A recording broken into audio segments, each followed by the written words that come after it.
Hello and welcome to Snack Decisions, the show where I help you make good snack decisions.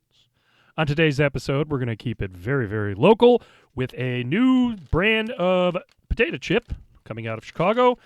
This is local style potato chips, Chicago, and we're going to be doing the deep dish pizza variety. So a little bit about the local style potato chips. It first got released this year. I believe their launch was in April. Somehow the chips got on the set of The Bear through a friend. One of the actors knew the owner, Laura Gardner, and they were on the set. They might have appeared in season 4 of The Bear. I haven't finished the entire that season yet, so I don't know. But yeah, they just started.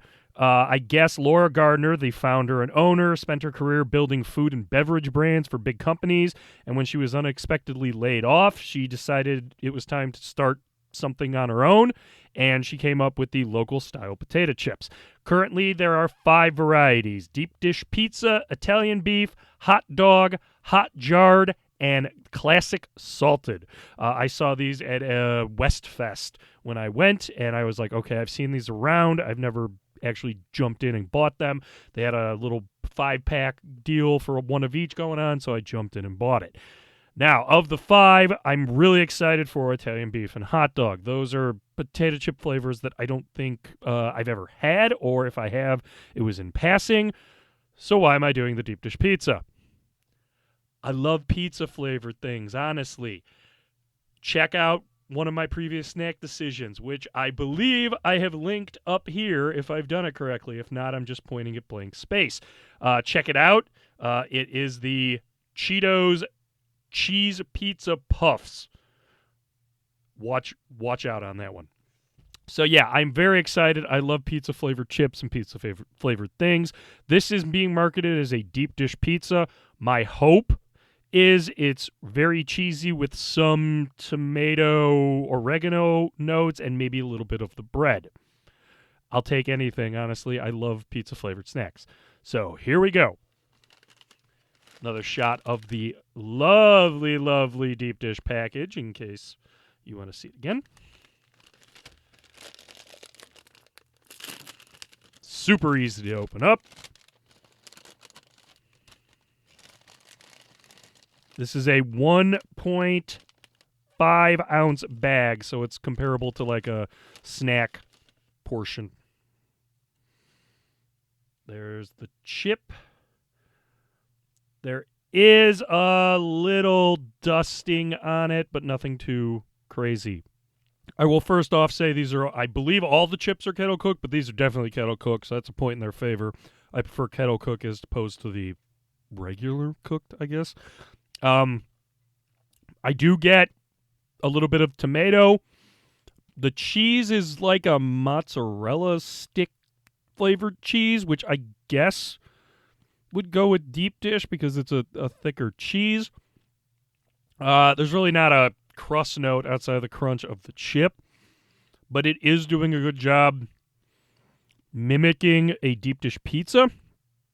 I still have the tomato and mozzarella cheese flavor in my mouth, even after talking about this for the last minute or so. It's still sitting in there, which is very impressive. Yeah, it's doing a lot better than those Cheetos cheese pizza puffs did, I'll be honest with you. Okay, so for taste on this, I was going to give it a 4, but because this flavor is just lingering and staying, it's still there. I'm going to give it a 5 for that. It's doing deep dish pizza right. Again, I don't know pizza. I can definitely tell you mozzarella stick with marinara sauce. Yes, 100% on that. But that's, I guess, close to a deep dish pizza. So that really works out. Again, the kettle cooking is really, really nice. Packaging, it's a single-use bag. I am worried I'm going to finish it before I get to the snack bar, honestly. So I'm kind of moderating on that. So resealing probably won't be too much of an issue because it's meant to go with, like, you know, your combo meal or something like that. It was extremely easy to open. And I will give a shout out to the artist, who I believe is Laura's husband, who did this.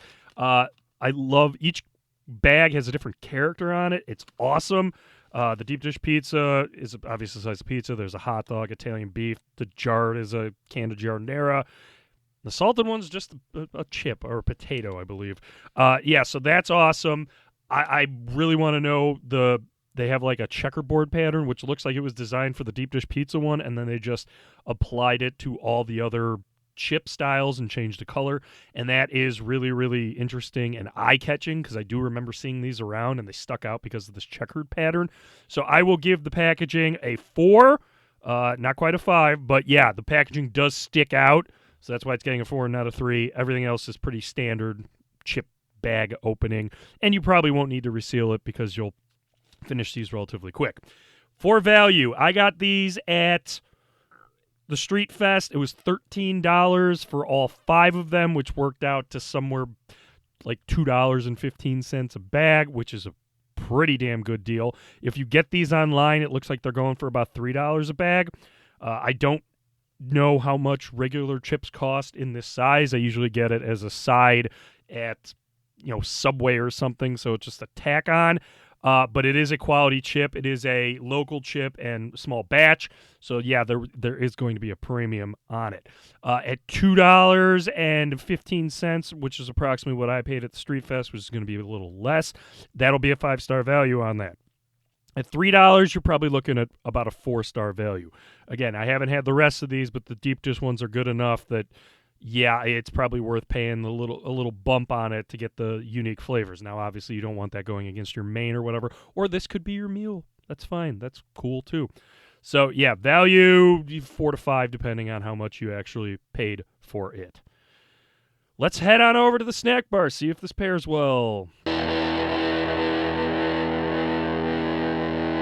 And on the snack bar for this episode, we are going to go to Hop Butcher and do their Grid American Pale Ale. Hop Butcher is notorious for releasing new beers every week, or a beer they haven't released in 2 years, they're re-releasing it again. They really technically don't have a flagship. If they did, Grid is the flagship. I believe it's almost always at the tap room, or they try to almost always have it in cans at the tap room and on tap. They regularly release it. Seems like every 2 or 3 months it's coming out, which is a hell of a lot more frequent than all of their other ones. This is a Citra and Mosaic hopped American Pale Ale, coming in at 5.75%. Yeah, very classic Citra and Mosaic. So yeah, it's probably going to work well. Classic American Pale Ale, not hazy at all, nice and clear. Finger ahead, looks good. Citra and Mosaic go well together. Tropical, citrusy, maybe a little bit of green grass or something on it, but this is classic. You're not going to go wrong doing any type of IPA with Citra and Mosaic. And for people unaware, Hop Butcher is on the north side of Chicago on Lincoln Avenue. They took over Half Acre's original space and made it their own. Definitely, if you like hazies, go there. They have a lot of them. This I would usually get if I'm hazed out. That happens. Fruity, a little bit juicy, but it has bitterness on the finish. It's not terribly sweet. Obviously it's an American Pale Ale, not an American Hazy Pale Ale. Bitterness is there. It finishes nice and easy, and you just want to keep drinking it because of the bitterness and the juice notes that are coming off of it. This is going to be a 5, going away extremely easy. I'm very interested to pair this with the deep dish pizza because this is a style of beer I would definitely get if I was eating a pizza or a deep dish pizza. So this will be interesting. There's 2 ways to get a good pairing score. Either it elevates both of them, or they just go well together and bounce off each other. This one is not elevating either of them, but they are bouncing off each other extremely well. The pairing gets a 5. Somehow the deep dish pizza is really, the flavoring notes on it are really extremely powerful, and it kind of knocks off some of the bitterness of the Hop Butcher on the end. So it's kind of almost drinking like a lager or pilsner of some sorts. That mozzarella tomato note really hangs on, but the beer itself does bring some of those juicy notes and maybe a little bitterness to the whole thing. You get the fruit from the beer, you get the cheese and the tomato from the chip. Goes really well together. Outstanding. If I didn't say it before, the Grid is getting a 5-star because it's Citra Mosaic and easily delicious. I really, really want to try the Italian beef and the hot dog now, and I might do that on a future episode. I'm not a jarred fan, so I might have it to finish the run, and classic salted is just going to be a normal chip. But yeah, the deep dish one spoke to me. This is why I like pizza flavored things. This does it. It's doing exactly what I want. Again, might be more mozzarella stick with marinara sauce as opposed to deep dish pizza, but it's close enough that I'm like, okay, I get what they're going for, and it's working really well. If you like this, like, subscribe, follow. I'm on all socials. Shoot me an email at snackdecisions@gmail.com. Let me know if you want to see anything else. Thanks for watching. Make good snack decisions.